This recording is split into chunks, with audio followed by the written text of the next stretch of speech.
Good morning and welcome. This is Debbie Oldham from Governance Services. Under Agenda Item 1, Councillor Andrew Hutchison was nominated as Chair prior to the start of the meeting. Are all members agreeable to this?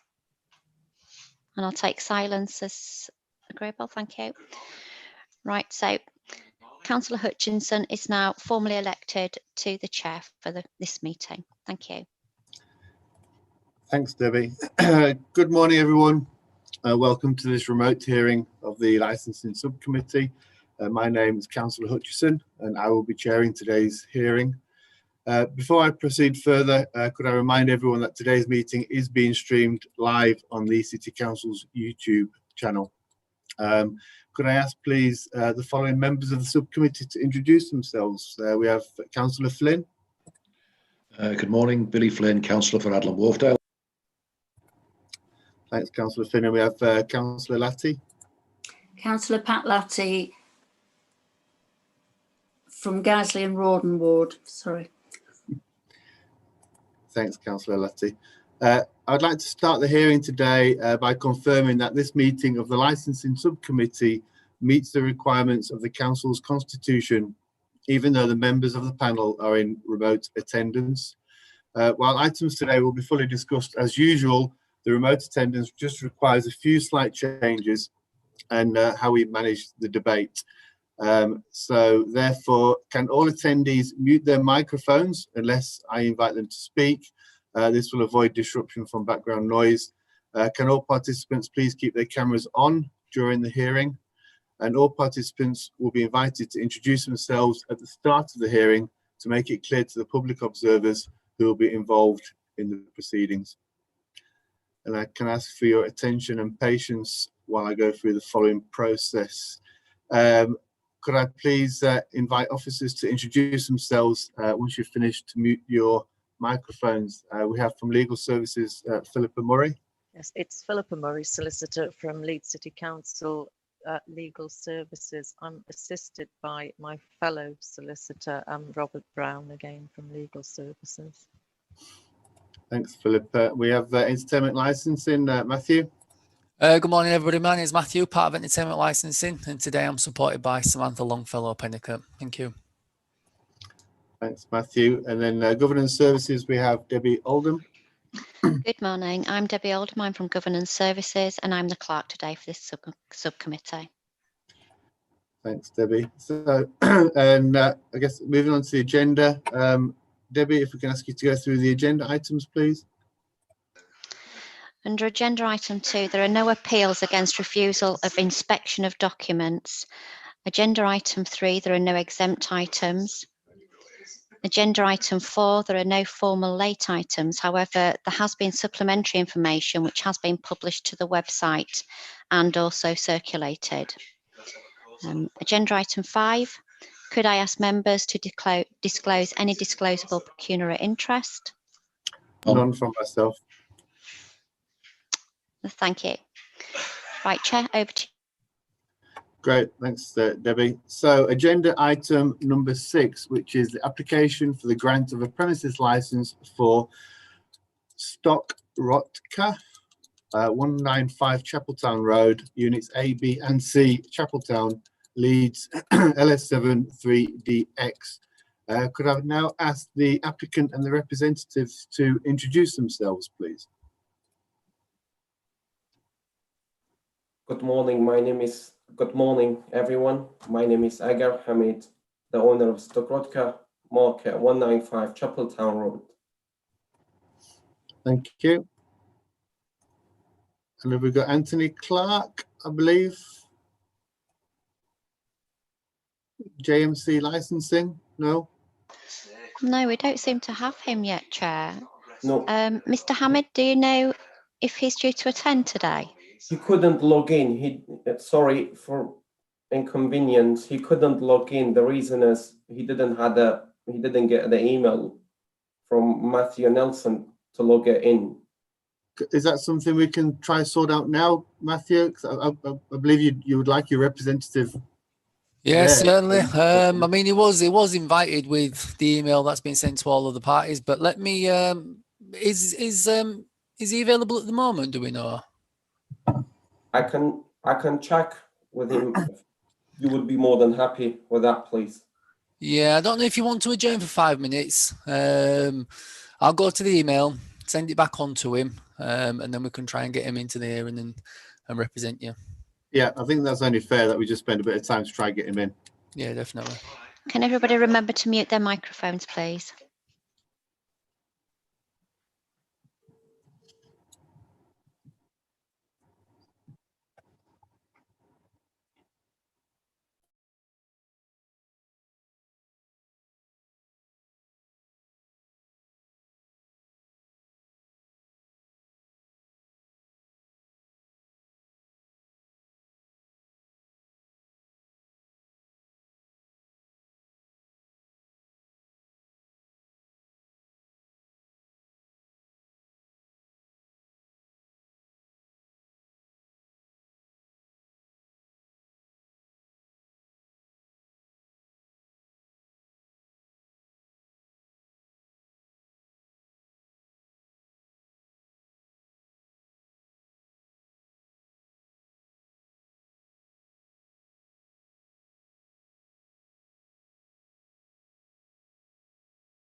Hello all, can everybody hear me?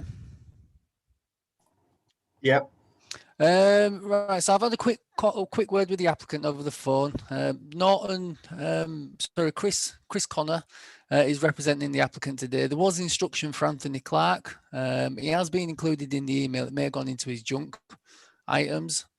Yeah, Mr. Chris Connor will be representing Mr. Hamid today. He's in the hearing. Is he? Oh, Chris Connor there. Okay. Yeah, that's right. Okay. Right. Thanks for that, Matthew. I think it was only fair that we got that sorted out. Yeah, definitely.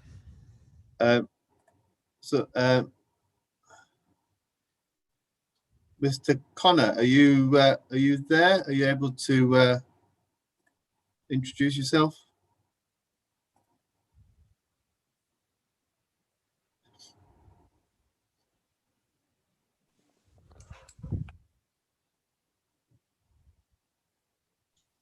I think you're on mute, Mr. Connor. Hello. Hi, Mr. Connor. Are you representing Mr. Hamid today? I am the representative of Mr. Hamid, yes. Can you, Okay, I can hear you, but I can't see you. I can see you and I can hear you, but I don't think you can see me. Is that right? That's correct, yeah. I don't think your video is on. Excuse me, this is the first time I've ever done one of these. Perhaps you could just guide me as to how I do it now. I've got the participants window open and I've switched my microphone on so you can hear me, but I've got a red line across the camera. Are you on a mobile device or on a laptop? I'm on a tablet. I think you should have where the red line is through the video. If you push that, that should start your video. I'm doing that, but it isn't. An image of a video camera. I've got the image of the video camera, and I pressed the microphone to unmute myself, but I can't press the. Okay, it may be something to do with the actual settings of your portable device allowing the video access. So we'll continue in the meantime, if that's okay with yourself, Mr. Connor, and if that's okay with ward members that his video isn't working. Well, I don't suppose people need to see me anyway. Okay. But can I just ask if people can put the videos on, to have the videos on, but their microphones muted, please? Please, could I just check? We've just had somebody come in called Big T. Can I just check the name of that person, please? My apologies. It's Mr. Clark. Mr. Clark. I'm only watching this. I'm not. I was originally Mr. Hamid's representative for the application, but Chris has taken over for the hearing, so I'm just watching from a distance, if that's okay. As an observer. Oh, as an observer, but if you need to ask me anything, please feel free. Okay, thank you. I've just changed your name. Thank you. Thank you. Sorry. Right, and we've got that minuted as well, have we? Okay. Yes, I will minute that. Thanks, everybody, for your patience with that. Can I now please ask the objectors to introduce themselves? I've got a few. Have we got Amanda Usher? Good morning. Yes, my name's Amanda. I'm here from Woodsworth on behalf of Peter Wenham, who is on this call, and so is Bridget Robinson, and also Thelma Campbell and Dominic Rawlins, who won't be on the Zoom call today. Okay. So we've got Peter Wenham. Mr. Wenham, are you able to have your video on? Unfortunately, my camera's not working on this computer. But I would introduce myself. I'm Peter Wenham. I'm a resident of the area.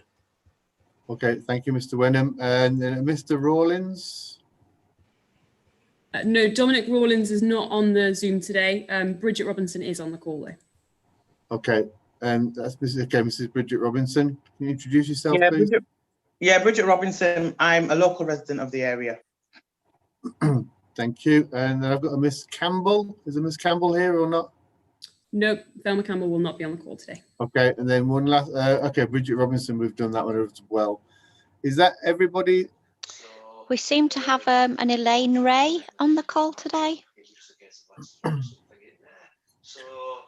Mrs. Ray, are you able to introduce yourself or start your video, please? Oh, there we go. I think you're on mute, Miss Ray.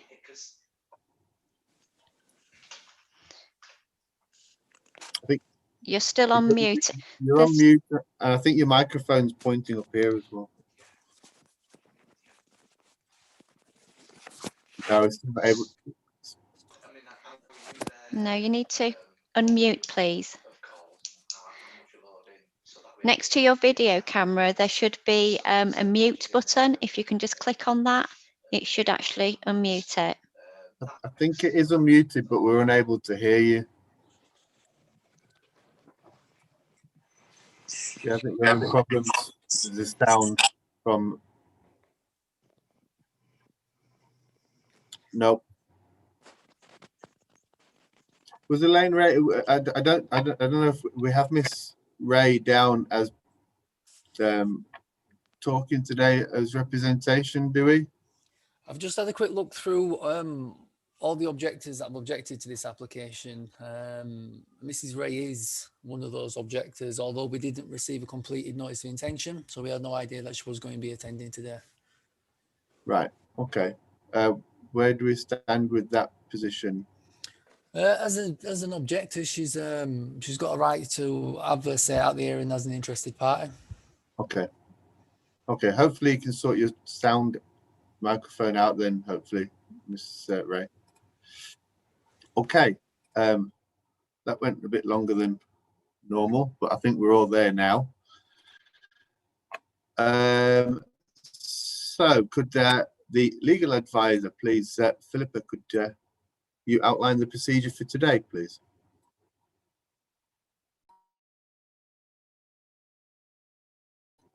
You're on mute, Philippa.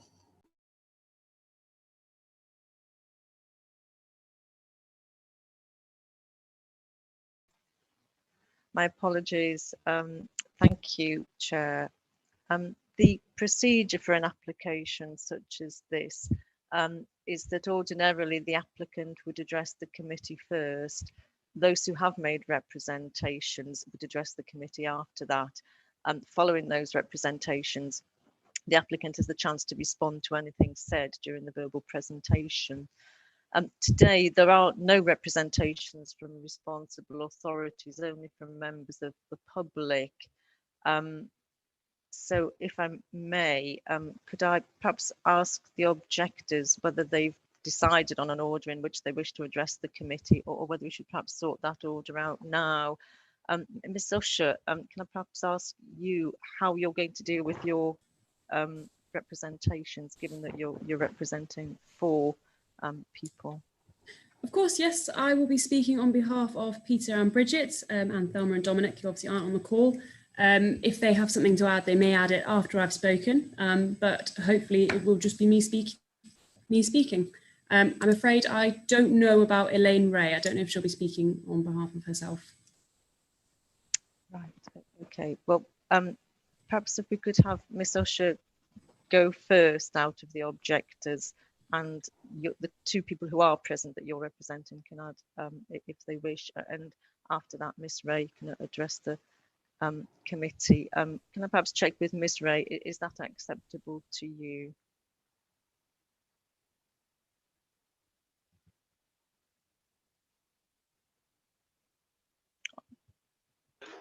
I'm not sure if Are you able she's to let still us on. know, Miss Ray, if that's acceptable? Yeah, I'm not sure if she's actually still on the call or not. Or okay, she's turned her screen off as well as her mic, so I'm not sure if she's going to be actually partaking in this. I've sent Miss Ray. Just bear with me a sec.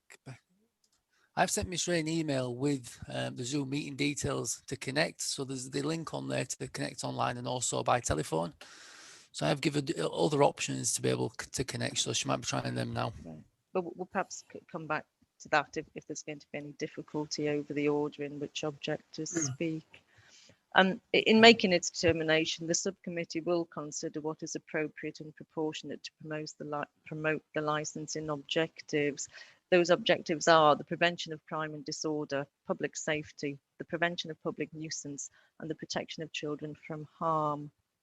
In relation to time limits, the licensing regulations allow the subcommittee to set a time limit on presentations, providing that the same time limit is applied to each of the parties. Our usual time limit is 15 minutes per party. The applicant may choose to split their time and keep some of their time to respond to what's said by the objectors. Can I perhaps ask, I think Mr. Connor probably, do you think 15 minutes will be sufficient for your presentation? You're on mute, Mr. Connor.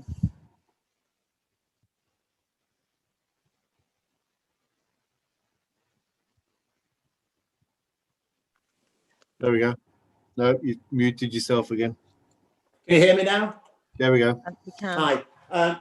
Lawyers always really need more time than they think they need more time than they really do. So I'm hoping 15 minutes will be sufficient.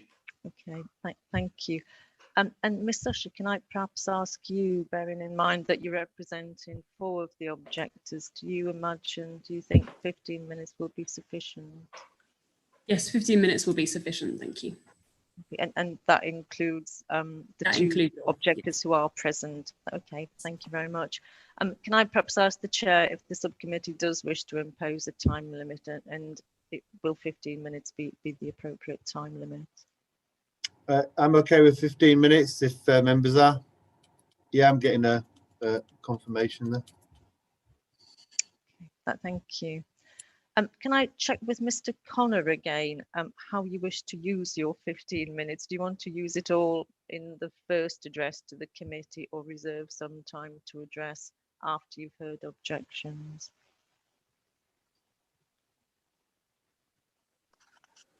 Can you hear me? Yep. We can, thank you. I'd like to reserve some time, please. So I'd like an initial 10 minutes and then a second 5. Thank you very much, Mr. Connor. Following each presentation, the subcommittee members may wish to ask questions. The time for questions to be asked and to be answered is in addition to the time limit set for presentations. Please note that we don't permit cross-examination during the subcommittee meeting. If any party feels that there is a crucial question that needs to be asked and to be answered, please direct that request to the chair, who will determine whether or not the question shall be put. Parties may request permission to call witnesses. Can I check, does any party wish to call witnesses today? Perhaps Mr. Connor first. I don't think so. I think Mr. Hamid just requires me to speak on his behalf. Okay. And Ms. Usher, you're shaking your head. You have no witnesses, do you? No, I don't intend to call any witnesses. Okay, thank you very much.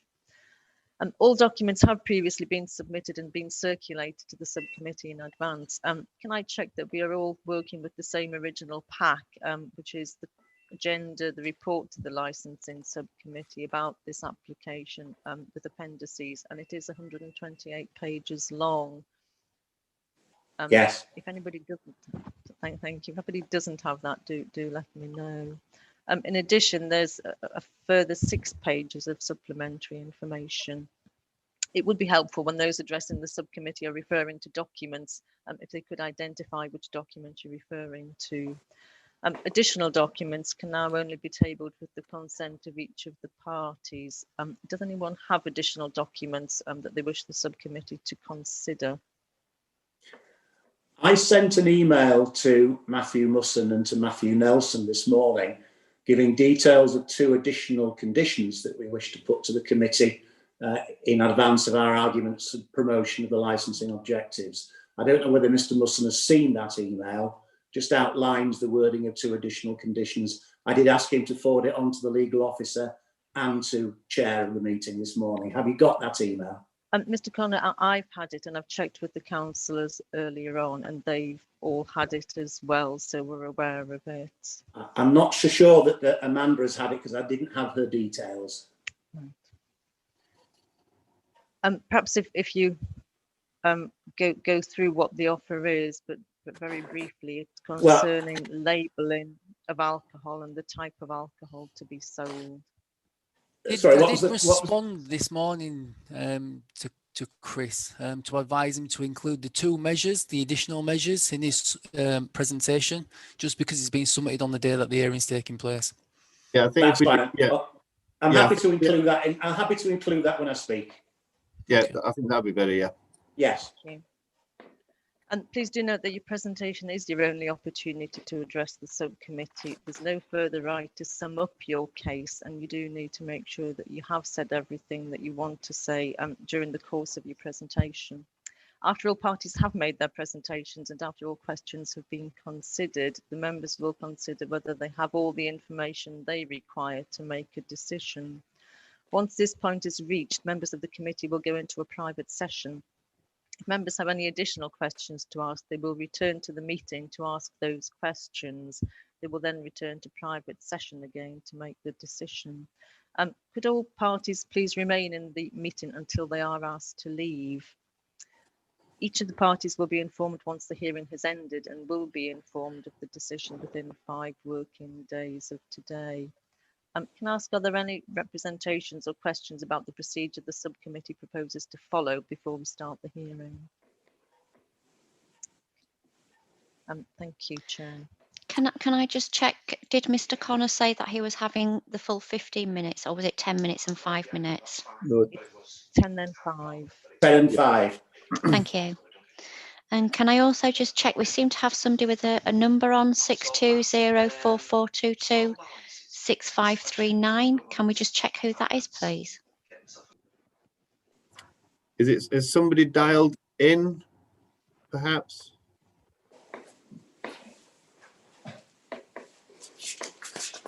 I'm not sure if they can actually hear us or anything anyway, so we might have to just leave it as it is for the time being.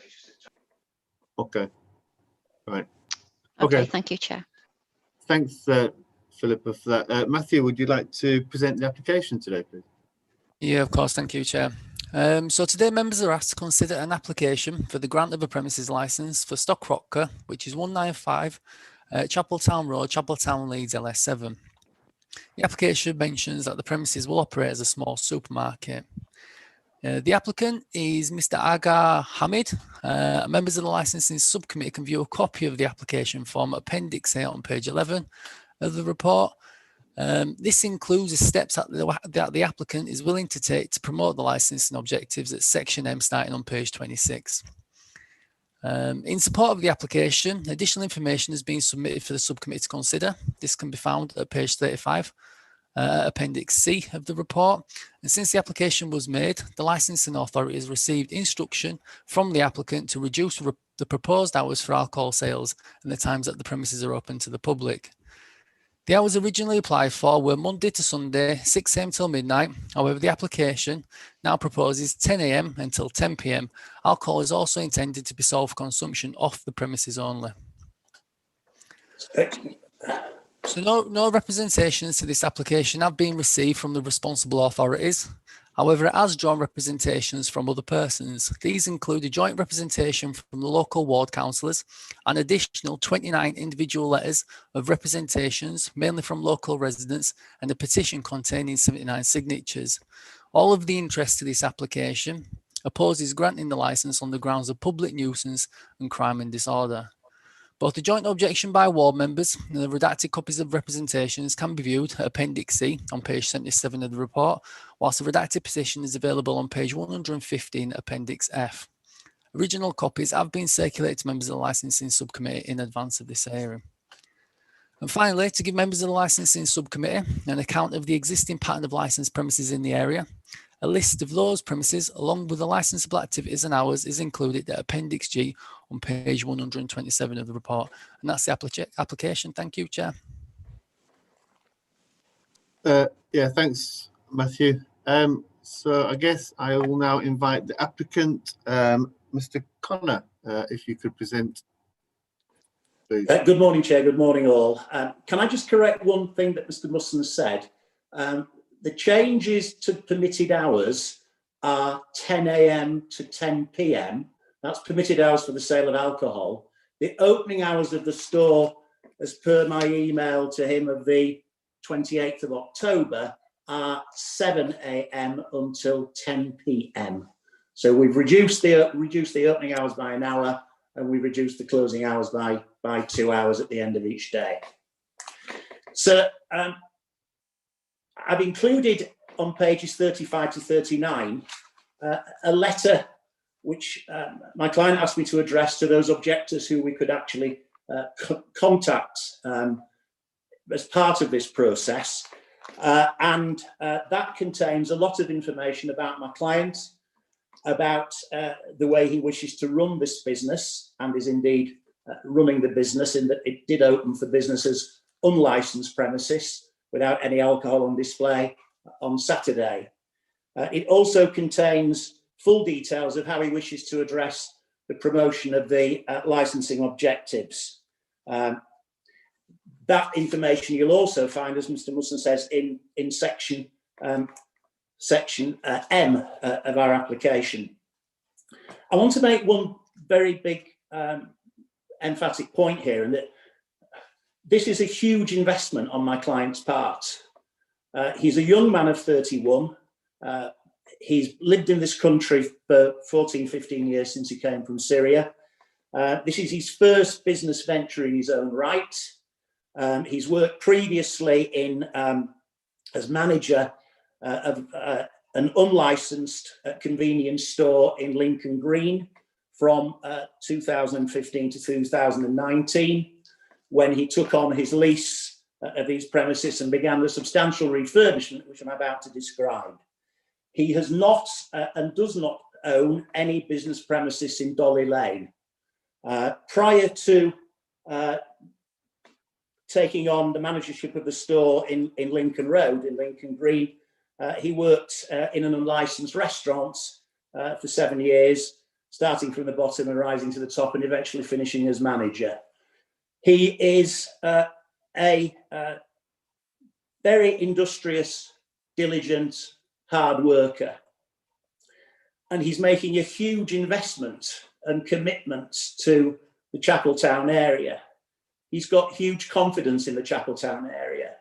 He is firmly of the belief that areas such as Chapeltown really deserve top-class services, and this is what he wants to provide here. And it's only through the provision of top-class services, mainly through independence in areas such as Chapeltown, that these areas can effectively improve and become more attractive places for people to visit and people to live. For your information, the building was unoccupied for 15 years until September 2019, and it's taken 12 months for him to refurbish the premises as a small supermarket. The area is approximately 120 square metres, 1,300 square feet. He had a budget of £150,000 for the refurbishment. I don't know whether you've seen pictures of the premises or whether you've visited the premises, but I have to say, when I visited on Friday, they are very impressive. He's completely repointed the front of the ground floor area.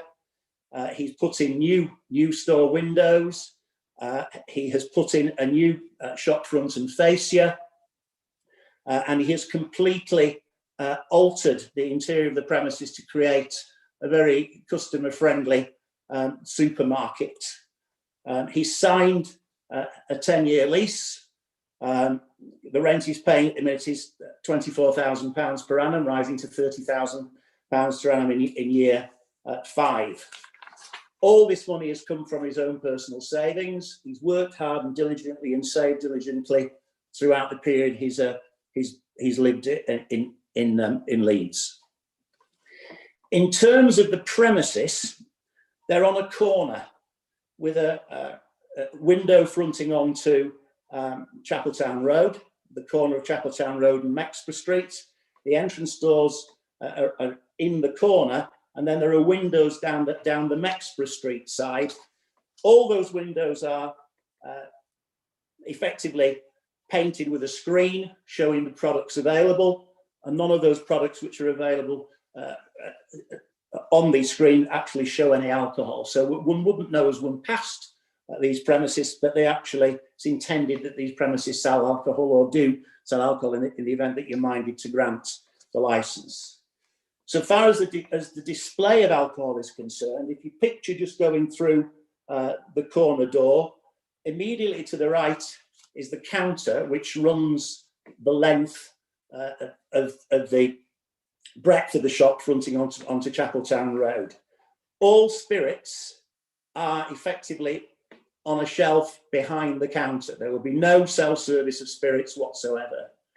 In terms of wines, the wines will be on display shelving, display rack to the right of the counter in the far right-hand corner as one goes into the shop.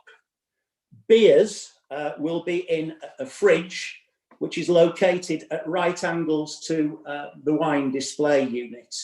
So effectively, all the alcohol will be displayed in a location in the shop, which is in the far corner, and at all times easily seen and easily controlled by members of staff and Mr. Hamid.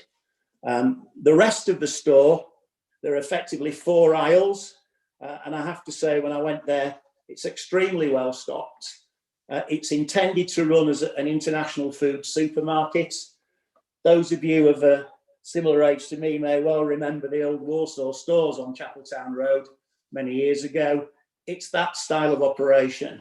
There will be an emphasis on Eastern European foods, Polish, Romanian, Bulgarian, Czech, Lithuanian, but there will be English foods and fruit and vegetables, cold meats, sausages, continental sausages. There will be pet foods, there will be household products. It'll have a whole supermarket range of goods. And we're talking about probably the cost of stocking it, excluding alcohol, is around £50,000, and it's fully stocked. So you can see from there that my client's already put a huge investment in of £200,000, and he wants the ability to sell alcohol to complement the goods which he sells from the store.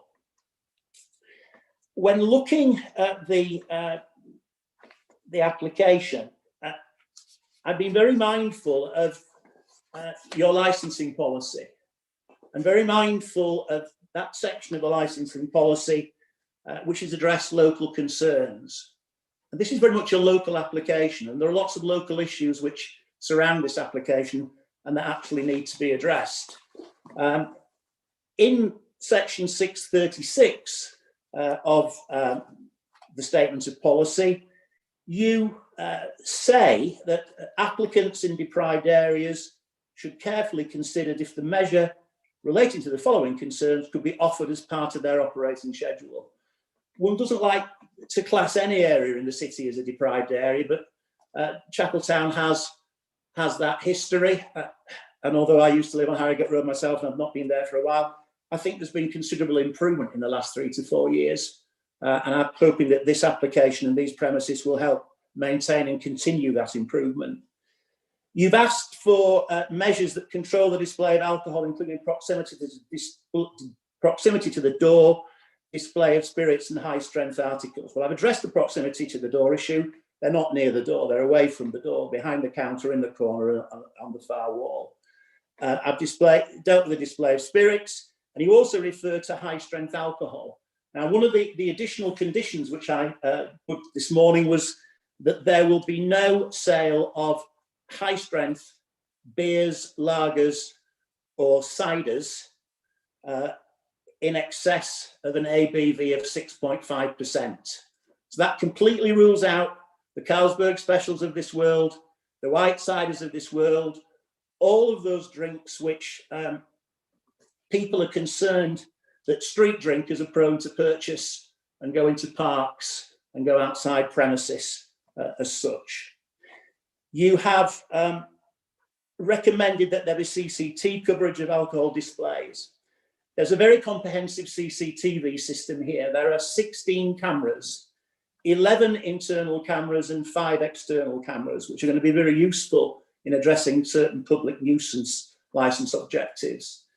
I've never seen this before. In the old days, clients of mine used to have their CCTVs in the office in an old black and white television. This is a step from that, because if you stand in front We're of the at 10 minutes, Chair. Sorry? I'm just saying that we're at 10 minutes now, Mr. Connor. Thank you, Chair. Thank you. Would you like to wrap up there, Mr. Connor? Sorry? Would you like to just wrap up there, Mr. Connor? Yes, I'd like to say that we've addressed all those issues in 636, and we've addressed all the public nuisance issues so far as external CCTV cameras are concerned, and the ability to police and to be concerned as to what's happening outside. We are addressing all your concerns on public drinking issues. Great. Thank you, Mr. Connor. I'm going to ask colleagues, fellow ward members, would you like to go to questions now of the applicant, or would you like to maybe go for the objectors and then a full round of questions after that? I'd prefer to wait till after the objectors have spoken and Mr. Connor comes back. Okay, are you happy with that, Councillor Latty? Yes, I'm happy with that. Great, thank you. So on that basis then, the objectors, please, Amanda Usher, if you can present your case. Good morning. Yes, thank you very much. Yes, my name is Amanda, and I'm here for the residents who have asked me to speak on their behalf in relation to this application in order to help them get their points across as best as possible. The residents know the area very well, as will the councillors, I'm sure. And hopefully you've all seen the local area profile that was filed. I'll try not to repeat too much of what is in that document in terms of the local area. However, briefly, there are 5 main reasons why the residents believe that this application should not be granted. Firstly, the area has a history of crime and disorder. The crime statistics for the area demonstrate this is a problem. Historically and currently, it is a very real issue, and there are very real fears of the difficult situations in Hare Hills extending into Chapeltown even more. Examples of recent crimes include the murder of Christopher Lewis on the 1st of August 2019, which prosecutors called a gang-related execution, and another on the 25th of August 2019, which I believe is still ongoing in Leeds Crown Court. On the 9th of August this year, a man was taken to hospital with serious injuries, having been assaulted in Chapel Town. There are various other examples which I could list, which I won't reel off to you now, but you can see them on my area profile. There are frequently references in the media to gang turf wars as well. The local area profile submitted demonstrates this further and includes the crime statistics for Leeds North East as a whole, which in August included 1,032 crimes. As a minimum, 367 of these were actually centred on Chapel Town. Leeds Council's statement acknowledges the link between the availability of alcohol and violent crime and domestic violence. Secondly, matters of public safety and the prevention of public nuisance. Historically, the following have been very serious issues in the area: vagrancy, public urination, verbal abuse, littering and loitering. There are already problems with men loitering outside premises on Chapel Town Road, as can be seen from the objections you've received. And there is a very real fear of this becoming a problem on the same scale as Hare Hills. Loitering and verbal abuse is also something recognised in the statement as a potential issue, in particular, harassment of women and girls by groups of men drinking in the streets. As the councillors will know, Hare Hills has an extremely high crime rate and is an accumulative impact area. Whilst the residents do appreciate that this is not Hare Hills, Chapel Town is in the same lower super output area, which is the scale of deprivation that's used, and has a high crime rate already. It was once home to one of the most notorious pubs in Britain and has a reputation for being a dangerous place. The residents are keen for the steadily improving reputation of the area to continue. Public health is always a concern, and the availability of alcohol, especially cheap alcohol, adds to the existing problems. The recent pandemic has also affected the nation's mental health. Thirdly, the protection of children from harm. This is an extremely important issue given the makeup of this area. There are several educational facilities extremely near to these premises, as well as general facilities aimed at children. These include the Northern School of Contemporary Dance, which is an extremely well-respected higher learning institution, and Reconciliation Training, which, according to its website, is a specialist facility which helps to meet the educational and emotional needs of pupils who have barriers to learning within a mainstream school setting, as well as a whole host of other schools, nurseries, and childcare centres. It is also a very family-orientated area, with plenty of parks and family houses. The bus stop located near the premises, which is of great concern to a number of residents and has been referenced in quite a few of the objections, is frequently used by school children going to and from school. And these children will see people in and around the shop, potentially consuming alcohol outside. The statement of the council refers to the normalisation of abuse, of alcohol abuse, and the effect this has on children living in the area. As the councillors will know, one child harmed is bad enough. And in this instance, there's the opportunity for many more to be harmed. Fourthly, a quick note on the applicant's stance to this application. Firstly, given all the issues, it is surprising that there was no liaising with the residents before the application was made. And secondly, we were also surprised that these amendments made to the hours, which were made after receipt of objections, were not in the original application. This does not give the residents any confidence that the applicant knows, understands, or appreciates the area in which they wish to operate. And thirdly, we have seen the response document filed by the applicant to the objections, which we understand was in fact a client's analysis. The residents are worried by the stance that the applicant has taken towards them and their genuine concerns. For example, there are comments that the objections are vexatious or frivolous.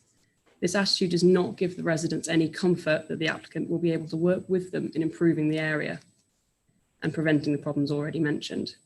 For example, in Mr. Rawlins' objections, it is noted, "I am not sure if this is a valid objection. The council have accepted it, but it's only border, if at all." In actual fact, Mr. Rawlins refers to the school children who catch the bus a few yards away, which is an issue I've already covered and one which is clearly relevant and of concern. And just as a reminder, a relevant representation is a representation about the likely effect of a premises licence on the promotion of the licensing objectives, which has not been withdrawn and are not, in the opinion of the council, frivolous or vexatious.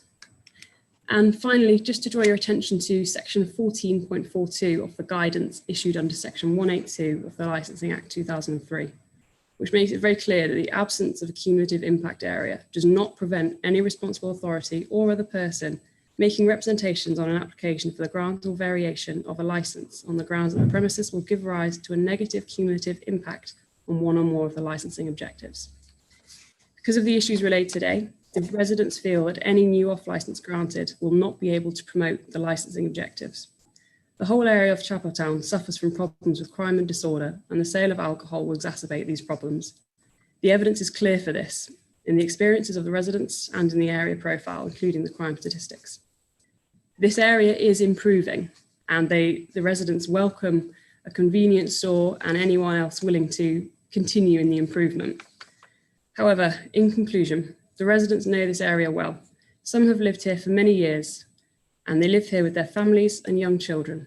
Their concerns are valid and should be treated seriously. And hopefully I've been nice and quick, and that's all I've got to say. Peter and Bridget, if there's anything you'd like to say, now is the time, but I think hopefully I've covered everything. Is that, I'm guessing the absence of anybody speaking now means that the objections are done? Yes, I believe so. We've still got 3.5 minutes left according to my stopwatch. In fact, you got more actually. You got 15 minutes, didn't you? So you got, yeah, just short of 9 minutes left. So okay, great. Thanks. Thank you very much. Thank you. Would you like to go to questions now, colleagues, or would you like the applicant to do his summing up? I think I'd like the summing up, Mr. Connor's sort of response to what Amanda's just been talking about. Okay, are you happy with that, Councillor Latti? Yes, I'm happy with that. Great, thank you. Mr. Connor, if you'd like to sum up then and hopefully maybe answer some of the concerns of the objectors there. I'll just run through some bullet Yeah, points. sorry, can I perhaps just interrupt? I think it might be more appropriate if there are questions at this stage of either of the parties that they're asked, and that affords Mr. Connor the chance to deal with them when he sums up, rather than leaving questions right to the very end when Mr. Connor has no opportunity to make any comment on them. We can do it that way, or I guess maybe the answering of a question is also part of summing up as well. But councillors, ward members, what's your position? I'd like to ask one question, if I may. Councillor Latte, I'd like to ask one question, if I may. Sure, go ahead. Would the applicant make a living without selling, you know, the different license, without having a license? Would he be able to make a living with just the supermarket side of it, the convenience side of it? Mr. Connor, would you like to come back, or Mr. Hamid, would you like to come back on that question, please? If I had a crystal ball, then perhaps I could answer that. I think he's confident that it will be a success, but he wants to be able to offer customer choice. He wants to be able to offer the same sort of facility as is offered by Lidl up by the Mexborough or Aldi up in Chapel Allerton. He sees it as part of a comprehensive service. He reckons that in his turnover, if he's licensed, he'll probably increase his turnover by 10 to 15%, and that in a business such as this, where the margins can be tight on food products, is the icing on the cake. So I think if he had an alcohol license, that would make the prospects of the business a little more rosy and give him an ability to make a living for himself and his family. Thank you. To answer your question, Councillor Latti. Thank you. Thank you. Councillor Flynn, have you got a couple of questions now? I mean, we can always come back to questions after the summing up as well. Yeah, I may as well. I'm sorry, Amanda. I don't know whether you're a Mrs. or a Miss, so I'll call you Amanda if that's okay. Right. Amanda made a number of points about the lack of sort of contact with neighbours, etc. It's always an area that we look at licensing committees to see what relationship has been built up or tried to be built up between licence holders or licensed premises and their immediate neighbours. So I'm sure you're going to cover it anyway, Mr. Connor, but I just wonder if you could cover it in your sort of closing remarks. I'm happy to do that. Do you have any other questions members? No, I have a few, if that's okay. From the hours of, should the application be successful, how would the alcohol be displayed from the hours of 7 till 10 a.m. when the alcohol isn't, the license isn't allowing the resale? That's a very good question, Chair. So far as the spirits are concerned, they're on the top shelf, and no one will be able to select them. And if anybody asks for spirits during that period, they will be denied the ability to purchase it. So far as the wines are concerned, that's a self-service facility, and I'm sure you're familiar when you go into shops to see that there are screens pulled down over display areas. There will be screens over the wine areas that will remain screened off until 10 a.m. in the morning. So between 7 and 10, the wine will not be visible at all. So far as the fridges are concerned, these are large Italian chiller fridges. They're very sophisticated. And in fact, had they been delivered earlier, then my client did have some 10s and he was hoping to open under 10s, but that didn't happen. Those fridges, or that fridge, which is probably about 4 feet wide, about 5 or 6 shelves high, that will be locked. So between 7 a.m. and 10 a.m. that will be locked. So no one will be able to gain access to the chiller fridge at all during that period. Okay, and then just in line with that as well, will there be some form of signage indicating to people that alcohol is not allowed to be purchased between that time of 7 till 10? Absolutely.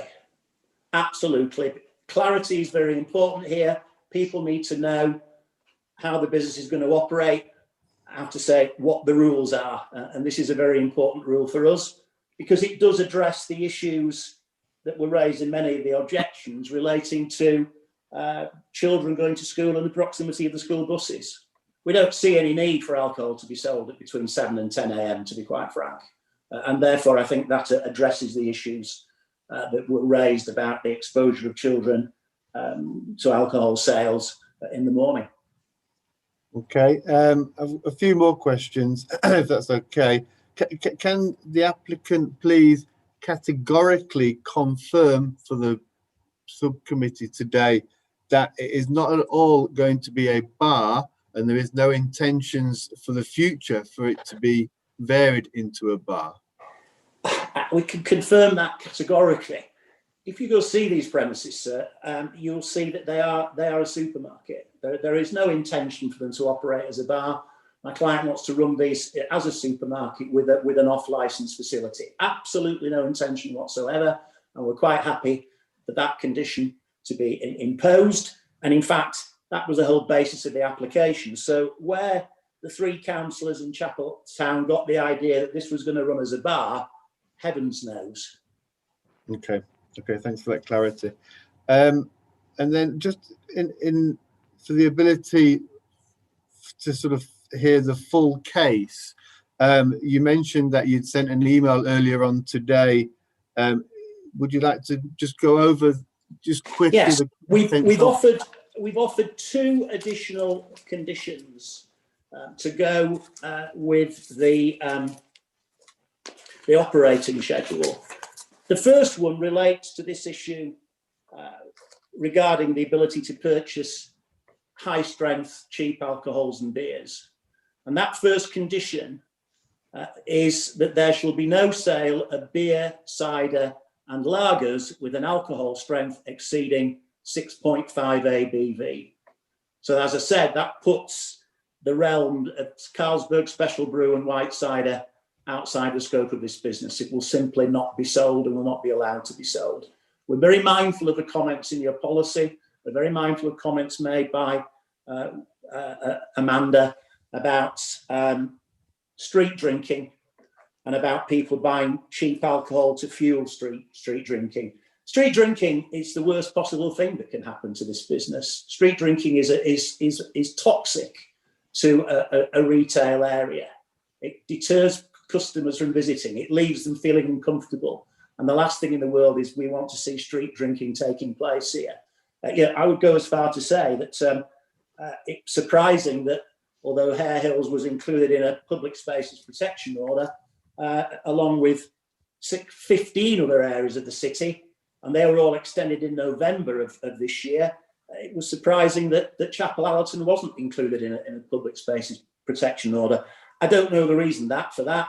There may well be a very good reason for it. But certainly my client wants to ensure that there is no public drinking out here. The premises complained of next door no longer function. They've been closed for at least a year. And my client will be making sure that if anybody is effectively buying alcohol and consuming it in the street, they will not be allowed to actually sell alcohol, actually purchase alcohol. So that they will be turned away, as we have a right to refuse. We're mindful of the fact that street drinking leads to intoxication, and you'll be all aware that it's a criminal offence under the Licensing Act for a licensee to sell alcohol to someone who is drunk, or to sell alcohol to a person who he believes it may be supplied to who is drunk. So that's that point. The second condition that we were offering does relate to the fact that if there are problems with premises, if there are problems with the way business operates, if there are issues that relate to promotion of the licensing objectives, then the licensee appreciates that his premises are at risk and open to review. If alcohol is going to be purchased by people and it then ends up in the hands of street drinkers, my client will want to know that that's the case. And if there are problems, he will want to be able to address those. And one way we thought about dealing with that was to identify the source of the alcohol, so that we've proposed a condition that a strong adhesive label detailing the name and address of the premises shall be affixed to each bottle, can and other container containing alcohol products, so that if there's an issue, if somebody's found with alcohol drinking in a public place and has that label on it, then that will come back to my client, and my client will be able to effectively ensure it finds out who that person is, that that person should not be sold in due course. My client does not wish to encourage any public drinking whatsoever, and would like to know if products from his store are being used for that purpose. Okay. That's the rationale behind that condition. Great. Thanks, Mr. Connor.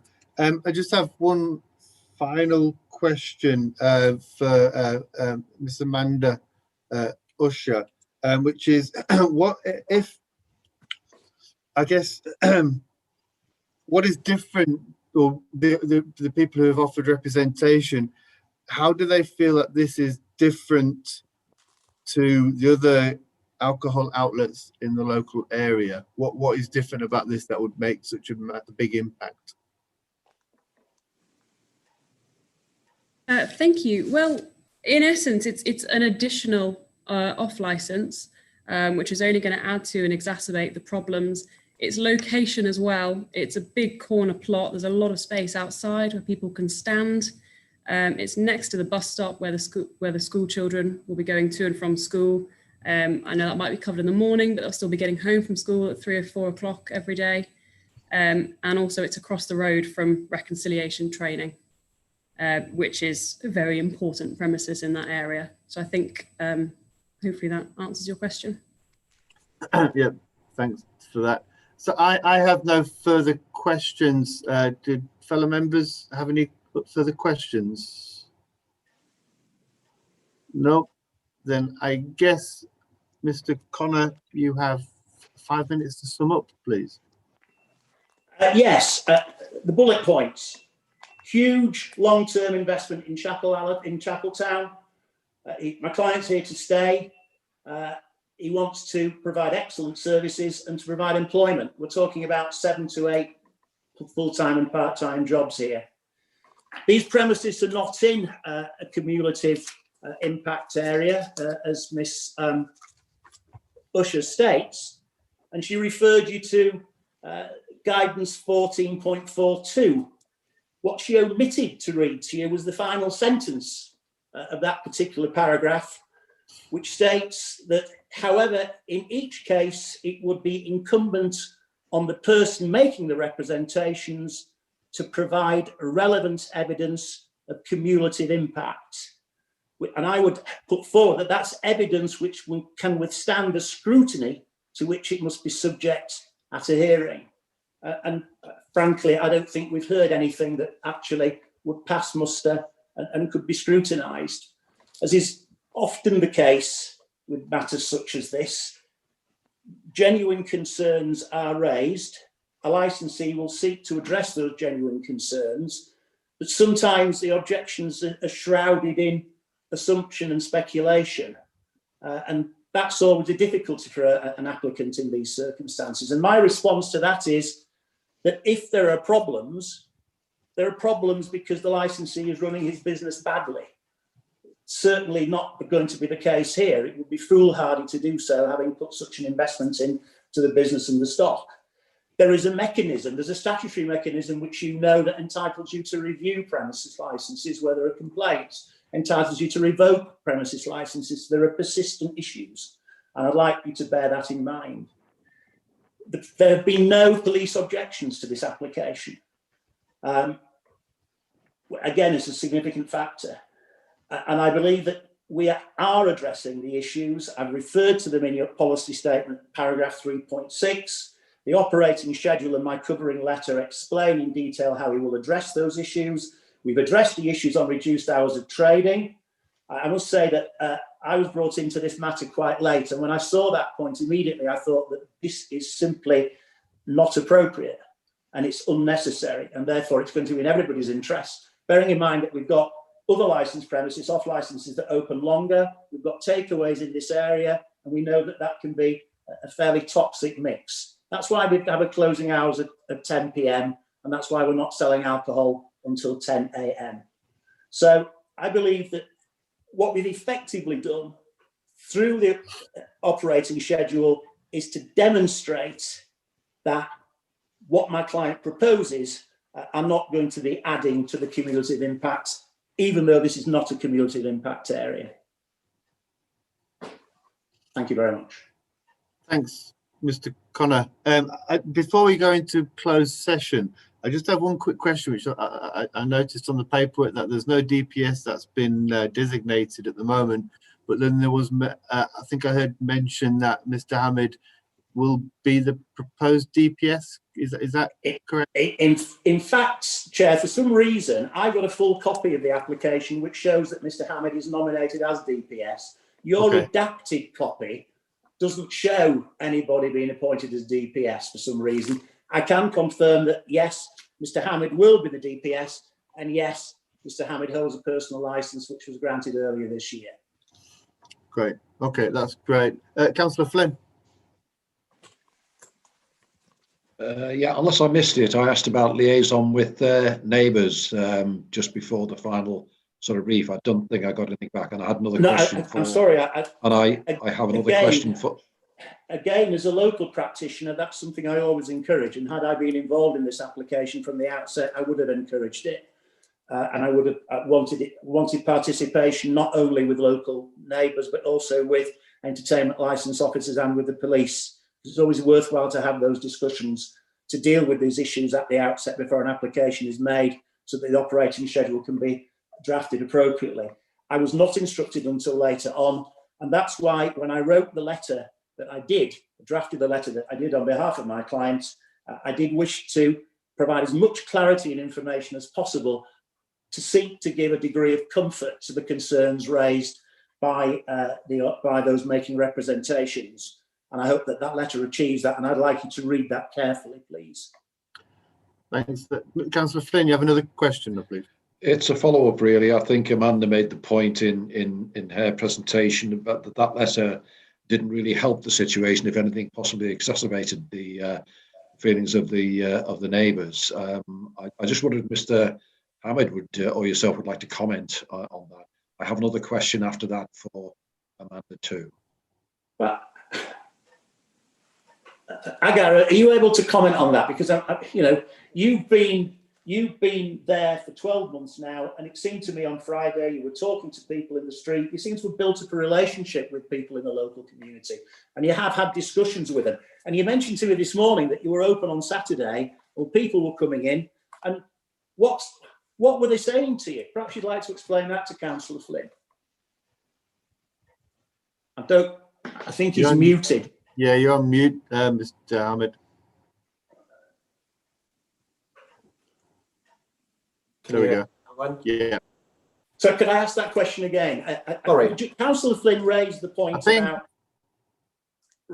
about you not liaising early with members of the public, but you've been on site for 12 months almost, and you seem to have built up a good relationship with people, and you seem to be saying to me that they understood what was happening, and that they expressed some surprise when they came in and saw what you've done in converting these premises into a supermarket.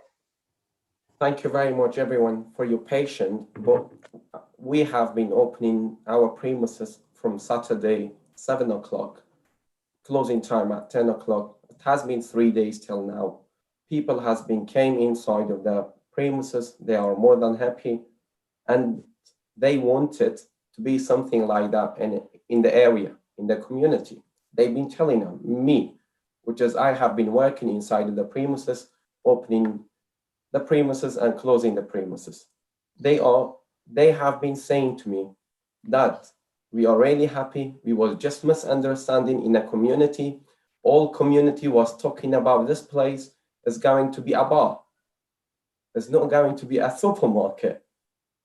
But when they see the quality of the supermarket and the quality of the product, when they walk inside of the supermarket, they are really happy. Okay, thank you, Mr. Hamid.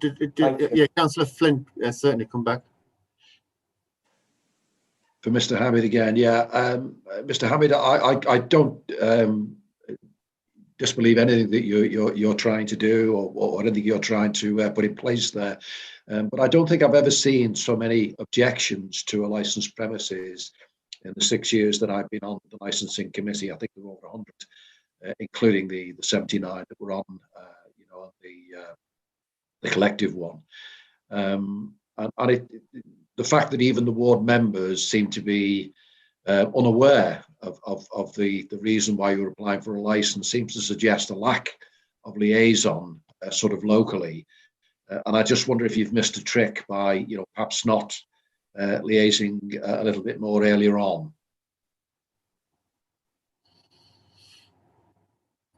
Mr. Hamid? No, I haven't, which is if anybody doesn't come at yours, if anybody doesn't believe me to come and have a look of it, and I do welcoming everyone to have a look of it to the premises and have a look what we have been doing and what improvement I have been doing in the community. I do welcome anyone. But as I said, people are happy and the community was misunderstanding about it's going to be a bar festival, which is not. Okay, thank you, Mr. Hamid. Councillor Flynn, did you have a question for Amanda? Yeah, it was to do with the crime mapping, Amanda. I looked at it very closely. Do you have any evidence that the crimes that have been listed there were, in any way associated with off licenses? You did mention alcohol was involved, I think, in at least some of them, but whether any of them involved or, linked to any of the local off licenses in that area? Thank you. I believe there were a couple, actually. I don't think I'm going to be able to get the exact names of them off the top of my head. I believe quite a lot of them were very late night. There were several issues surrounding a couple of the previous on-licensed premises that were in the area. This obviously is not an on-licensed premises, and we're very aware of that. But that was all alcohol fueled. And I know that the two big issues last year both occurred during the carnival. and were both very late night. But other than that, sadly, the police stats don't give you much more information than what's on their website. Thank you. Do you have anything further, Councillor Flynn? No. Councillor Latti, do you have anything to come back on? No. Okay. On that basis, then we will move to a closed session. It's a private session where we will be deliberating the application. Could I ask that all parties, including the applicant and their representatives and the licensing officer, remain available should we have any additional questions? If there are any additional questions, then you'll be invited back into the meeting by the clerk. I think over to you now, Debbie. Thank you. Harriet, could you move us into the breakout room, please? And could I ask everybody to please have their microphones switched off?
If you could just bear with us a few moments, we're just waiting for the chair to come back in.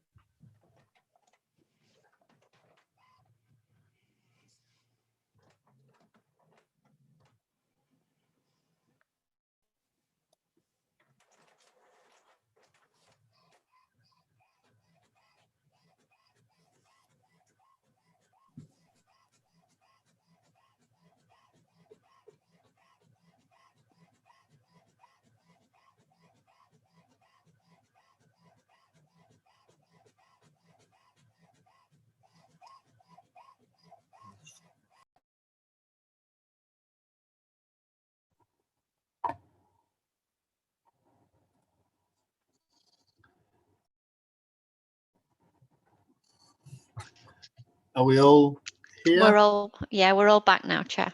Were you all waiting for me? Sorry for We that. were, sorry. Okay. Okay, thanks everybody for your patience while we deliberated in the breakout room. We have no further questions to ask the applicant or the objectors. So on that basis, it concludes the business for today. The decision will be informed within the next 5 working days. Thank you very much. Have a